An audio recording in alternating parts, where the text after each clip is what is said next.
So, I've been talked to death for about, I don't know, at least the last 15, 20 minutes.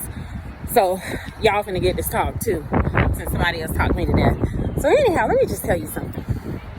As a teacher, an educator, whatever you want to be, it's not always the gifts or the grades. I mean, those things feel good too. But sometimes it's those little small breakthroughs. So let me tell you a quick story time. So we have a teacher that's out on maternity leave. And the coalition, the people that are not assigned to homerooms have stepped up or stepped in to teach her class. And so sometimes educators, y'all know, it's like a bidding war. Like, I don't want that class because that student. I don't want that class because that student. So I'm going to be fully transparent and tell you that the class that I got wasn't the class that I wanted, right? Or the class I thought I wanted, because now I'm absolutely in love with them. And it was because of this one student. I just didn't want to be bothered with the kid. I'm just being transparent, okay? So parents, y'all had those moments too.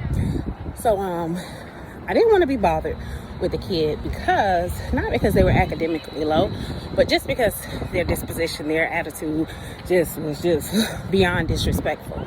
In fact, me and the kid had an encounter a couple days prior to me taking over the class. So when I went in to the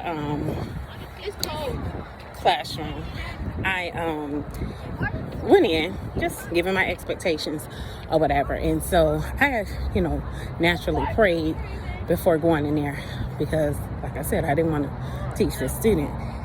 And so when I went in, the student, I talked to her and I was like, listen, it's going to be me for the next however many weeks.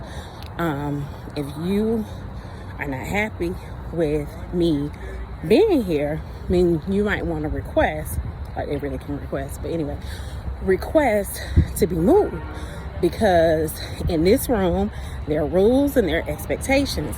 Now, I'm going to value your opinion. I'm going to make sure I'm sensitive to your feelings, but at the end of the day, there are rules and expectations in this room, right?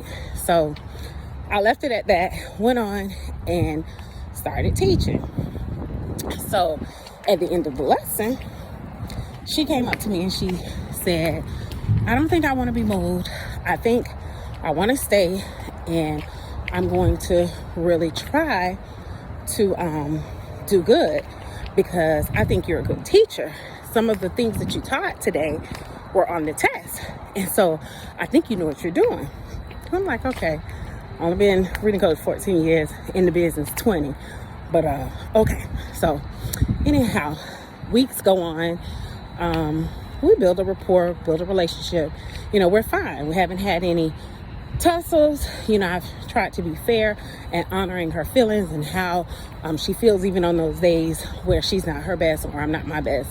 I try to be mindful of how I approach her so that I don't get an undesired attitude, okay?